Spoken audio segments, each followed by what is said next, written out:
rongo ki te tangi a te kori mako. Korero floating out the hooker force. Kaupapa relevant, kaupapa out of bounds, kaupapa exigent, kaupapa paramount.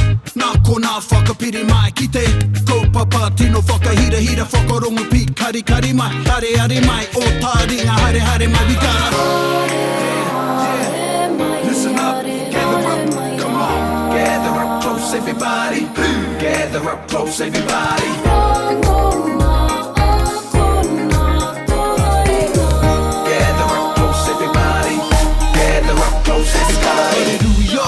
Hallelujah, ma. Rouringa o te huia. Kai mana wā Taringa. Mai a muri ki mua. Hoki up, it's better up. Fill your cups up to the top player. Raise them up. Go Pīki mai ki te party. O Taringa everybody. Yeah, we gotta listen up, gather up, come on. Gather up close everybody. Gather up close everybody.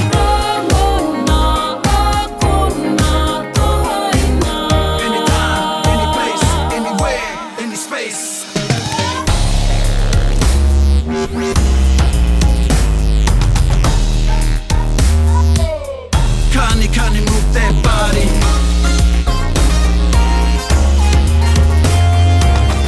Kani move that body.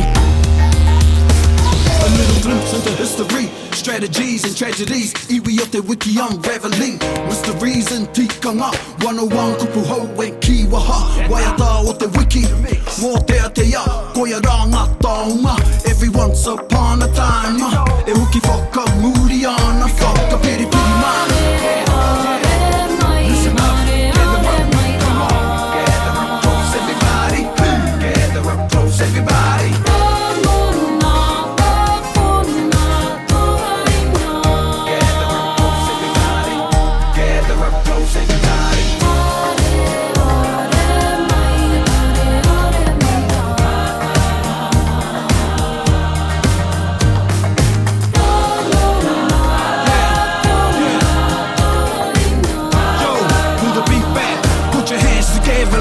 Clap it out with me.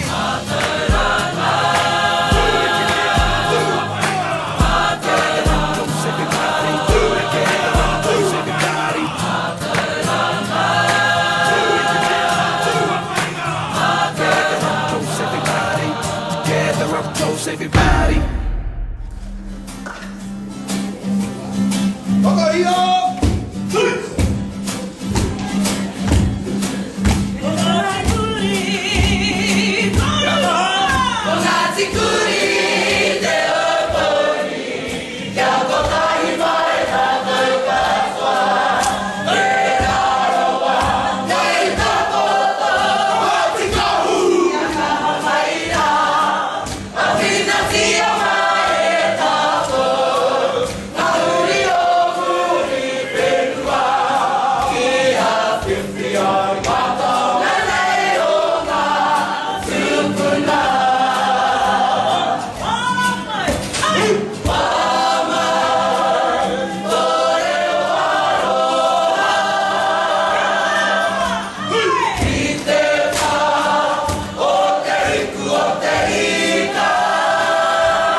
Maranga Ake Ai.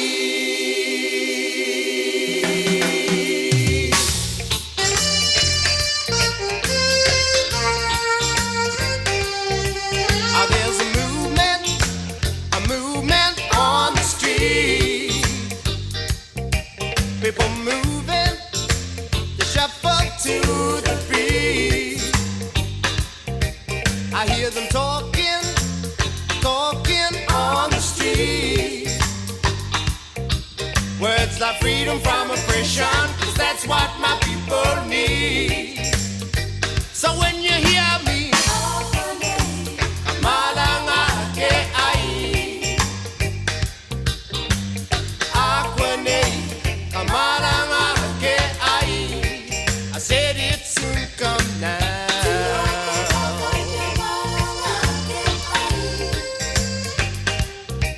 How much longer must we keep on talking?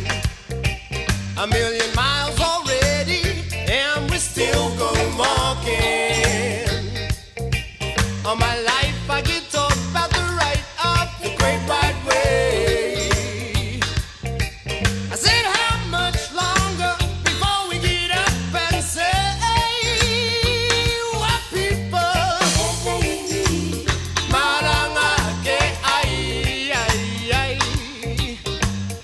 Etewi, Maranga Ake Ai. I said it soon come down.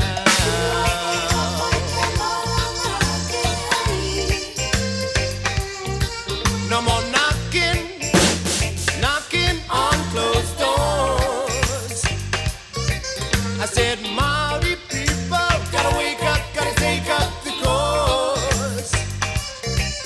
Can you feel it coming? A brand new time. I said, Aotearoa, Maranga Ake Ai. Maranga Ake Ai, ai, ai. Aotearoa, Maranga Ake Ai. I said it soon come now.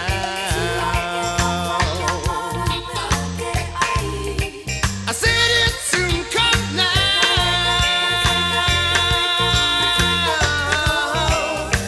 Whoa, whoa, whoa, whoa, whoa.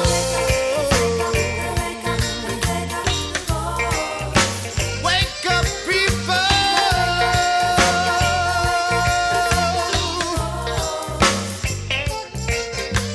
Tuake, Maranga Ake Ai, ai, ai.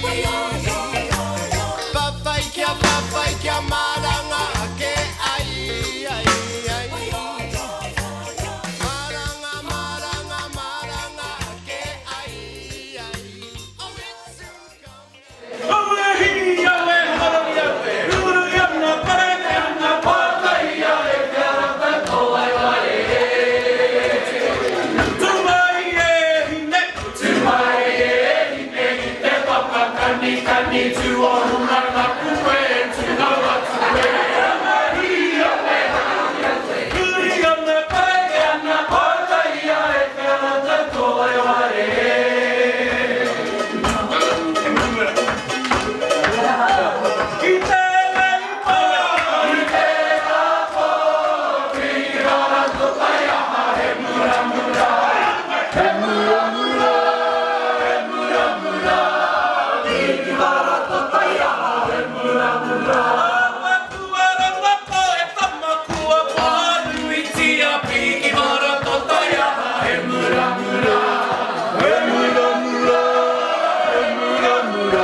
Hallelujah.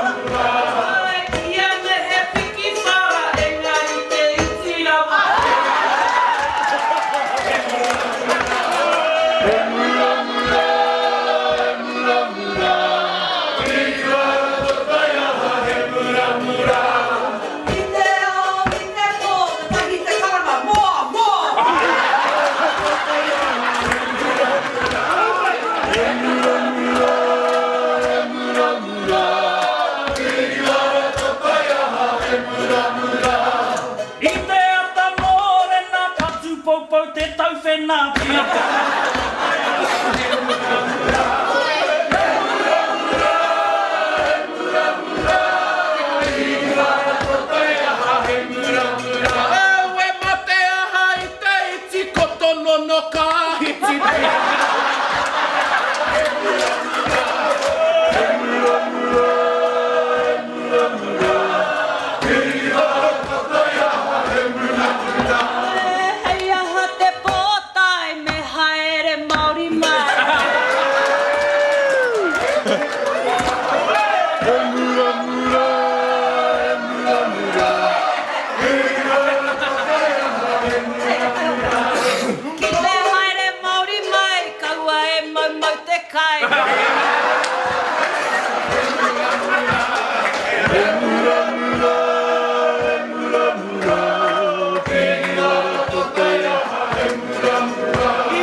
Connie, move that body.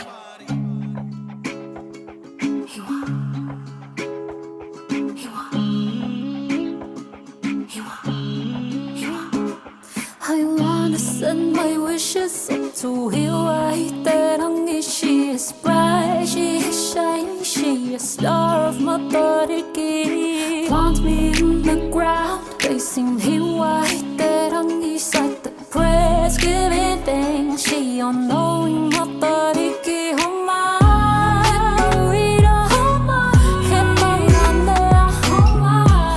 Everywhere I go, show me I'm not on my own.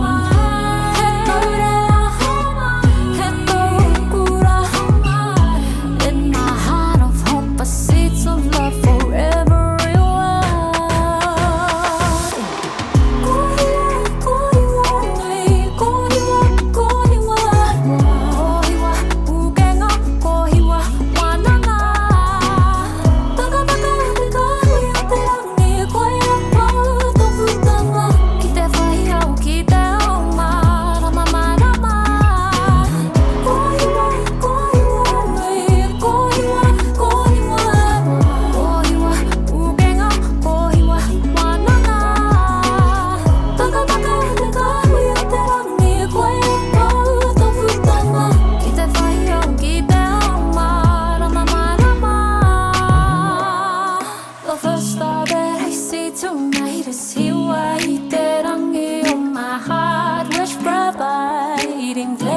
for my iwi, for bounty and harmony. I ask Hiwa-i-te-rangi, she is light, she is glowing, she almighty Matariki Homa.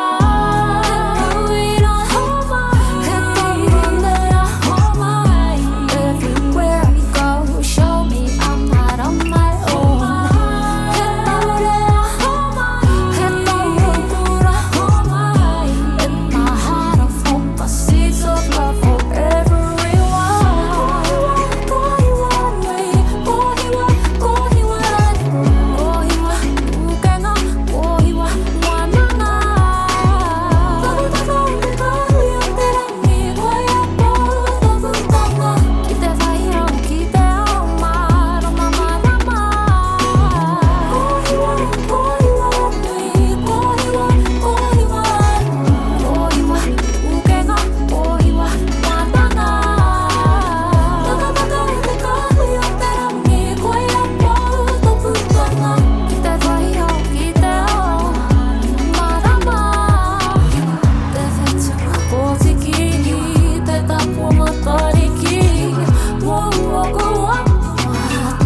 Ladies and gentlemen, the soloists were Gus and Leah Rapana, the choir master Howard Morrison.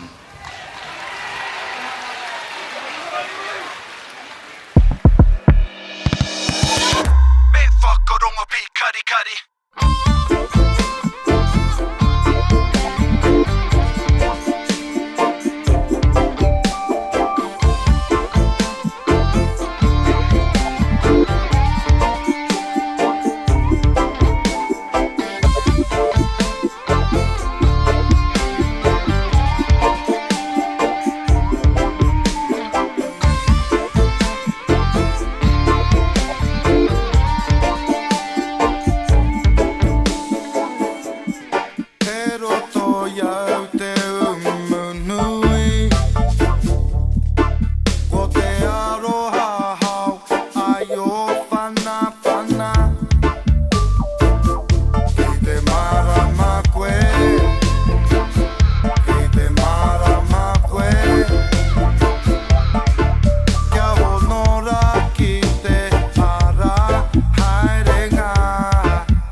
te po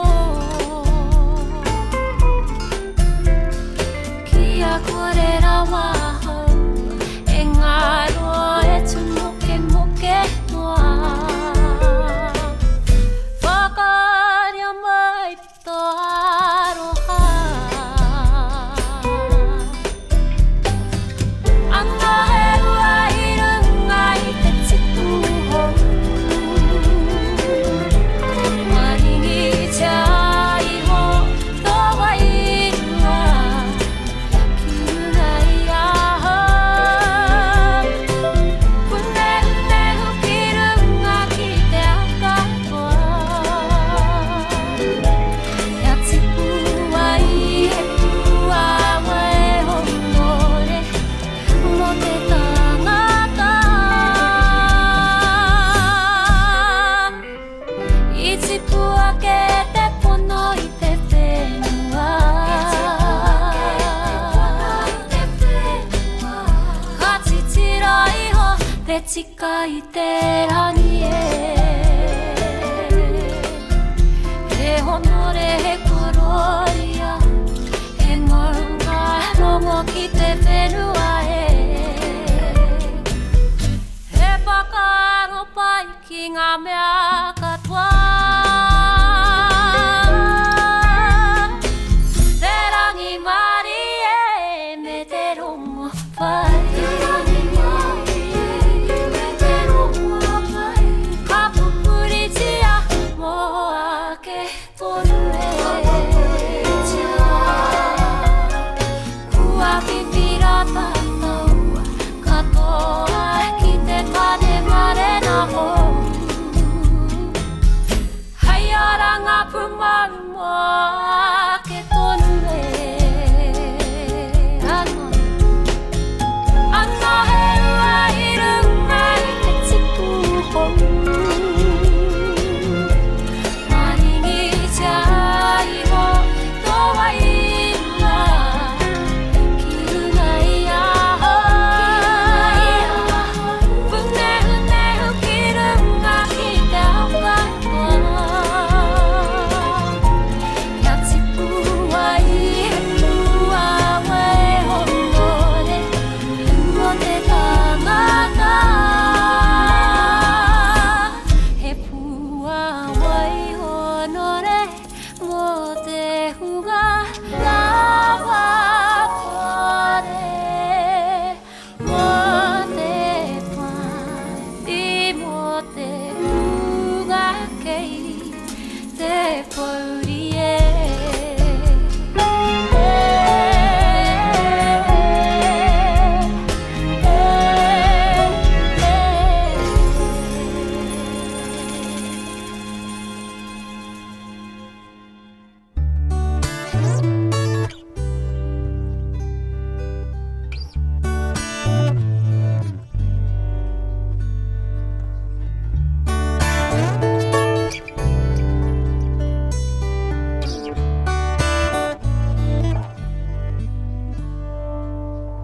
Te ataha o te moana Te ngaru au mo te tangata Te rongoa mo tatu I ne ngaro O taku manawa Mataitai te araha Ki te mango pare Nā tana koi Tana kau mai a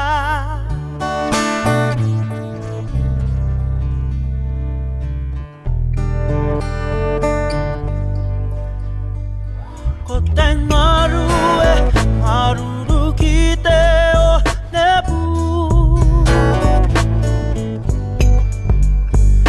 Ka haruru e rangi ka o atu Te ira tangata ki te waiahi te akauatanga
flow. Whakarongo ki te tangi a te korimako. Kōrero flowing out the hooker force. Kaupapa relevant, kaupapa out of bounds, kaupapa exigent, kaupapa paramount.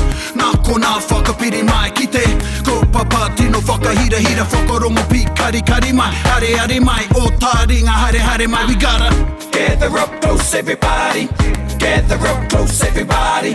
Kani kani move that body. Kani kani move that body. Taringa, he mea tuku nā te Wānanga o Aotearoa, ā, nā te māngai pāho me irirangi te motu I tautoko. To listen to more episodes, search for us on your podcast app and subscribe, or follow us on Instagram and Facebook. Taringa, whakarongo mai.